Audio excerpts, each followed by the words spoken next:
Dirty Harry, आज तुम्हें पता चलेगा, अवाम तुम्हें बताएगी। अवाम आज सारी ये देखो लिबर्टी चौक में हम पहुंच चुके हैं। कोई किसी का इंतजार न करे। हमारे लीडर को बालों से हमारे लीडर को बालों से पकड़ के घसीटा गया है। मेरे लीडर को बालों से पकड़ के घसीटा गया। डर्टी हैरी, हम तुम्हें भी इसी तरह बालों से पकड़ के मरेगा, लेकिन रुकेंगे नहीं।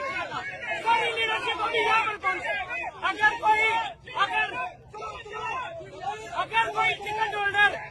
अगर कोई भी टिकट होल्डर फौरी तौर पर यहाँ पे न पहुंचा, खुदा की कसम उसे भी नहीं छोड़ेंगे।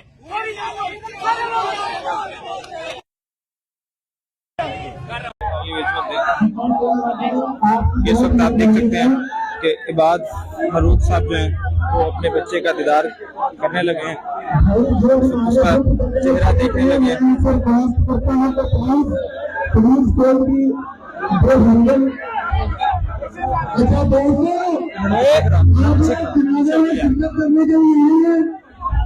इदारे की मेहरबानी वो जनाजा पढ़ाने लगे।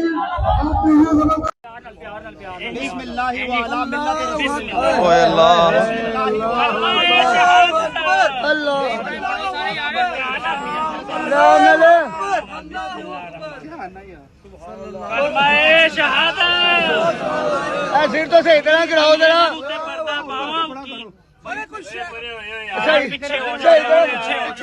कफन में लेटी मेरी लाश को देखकर रोना नहीं, वो प्यारे हो, वो आखिरी मुलाकात होगी, मुस्कुरा कर अल्लाह हाफिज कहना।